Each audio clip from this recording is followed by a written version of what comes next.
nanti diajari oleh kami dari tim gizi Rumah Sakit Dr. Haryoto Lumajang dan cara pembuatan makanan pendamping ASI.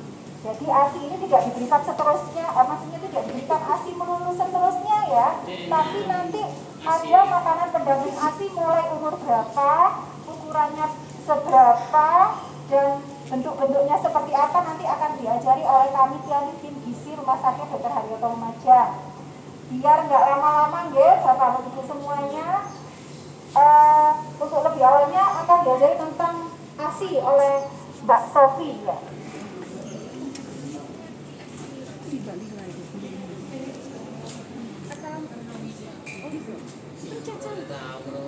Assalamualaikum warahmatullahi wabarakatuh. Selamat pagi Ibu, Bapak-bapak, Mbak-mbak. Saya Sofi akan menjelaskan tentang ASI, ya. Jadi ini kan baru lahir semua nggih bayinya, nggih. Jadi ada 1 hari ini kan masih baru nggih. Di sini ada contoh-contoh bola-bola, ukuran bola-bola seberapa ukuran perut bayi baru lahir sampai dengan 1 bulan. Oke. Jadi kalau bayi baru lahir 1 hari itu besarnya perut bayi adalah sekelereng ini, kecil memang. Oke. Karena kan masih butuh untuk pertumbuhan dan perkembangan. Oke. Jadi maka dari itu untuk umur 1 hari sampai dengan 6 bulan hanya cukup untuk diberikan ASI saja. Jadi yang dulu-dulu pengetahuan dulu katanya dikasih ada yang pisang dikerok, nggih. Terus kemudian pisang haji dikukus sebentar terus dikerok, nggih, didulang nang bayinya, itu salah, nggih. Jadi nggak boleh. Nggih. Takutnya nanti karena perkembangan lambungnya belum masih tumbuh dan berkembang, jadi kalau sudah diberikan pisang nanti ada permasalahan pencernaan. Maka dari itu hanya cukup diberikan ASI saja, nggih. Kalau umur 1 hari sekitar sekelereng ini, kemudian kalau umurnya adalah 3 hari sekitar bola segini, kemudian 1 minggu itu seperti bola pingpong. Oke. Setelah itu kalau sudah 1 bulan sebesar telur susu, 1 telur seperti ini. Ukurannya kecil memang, nggak seperti kita yang sudah dewasa ya. Jadi memang butuh asupan yang banyak. Kalau bayi hanya ASI saja. Kemudian untuk umur 1 hari itu sekitar hanya segini, Bapak Ibu. Ini adalah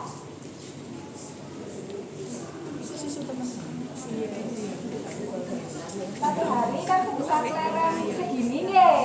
Segini. Itu sekitar 5 sampai 7 mili saja.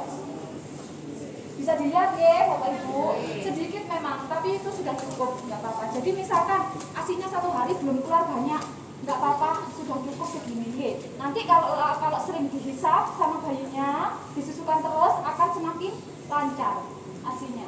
Jadi nggak apa-apa. Kemudian kalau 3 hari itu sekitar segini, 22 mili sampai 27 mili. Jadi kalau setiap hari terus disusukan akan semakin berat ASINya, nggih. Jadi makanya diberikan ASINya disusukan meskipun merangsang nggih, untuk merangsang 2 jam sekali diberikan disusukan, nanti semakin merangsang untuk hormon-hormonnya yang ada di ASINya, di payudaranya, nggih.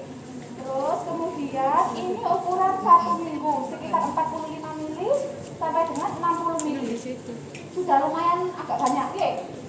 Terus kemudian kalau 1 bulan sekitar segini, ini adalah 80 sampai 150 mili.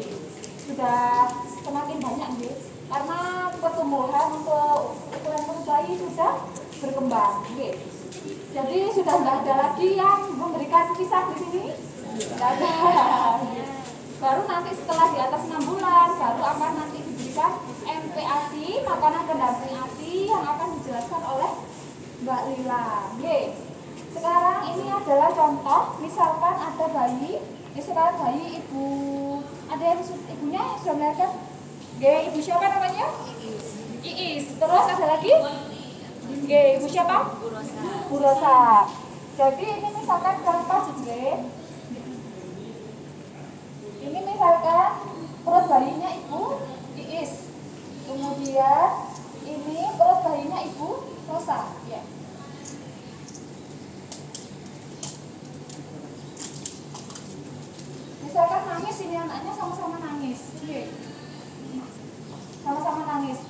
barengan ini nangisnya ya. Sang punyanya Ibu Iis disusukan asinya langsung dihisap oleh bayinya. Terus kemudian punyanya Ibu Rosa juga sama, dikasih disusukan juga.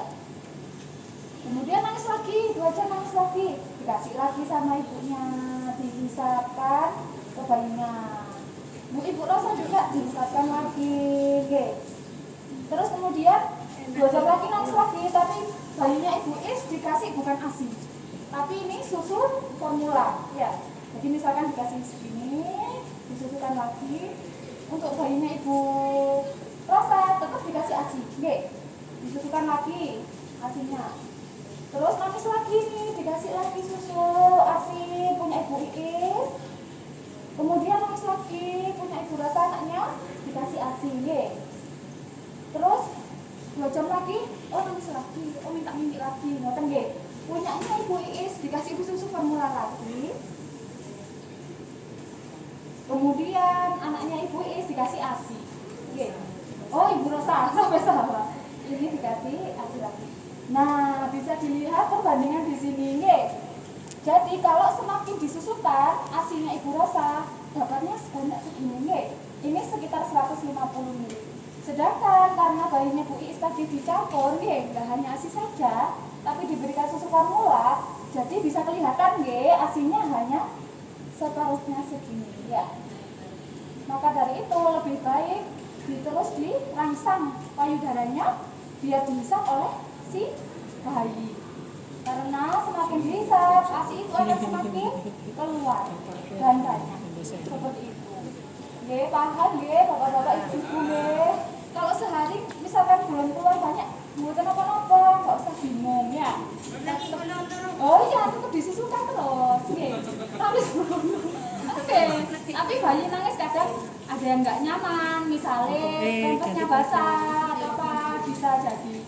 Jadi nggak hanya nangis karena dikira luwe tok ngono.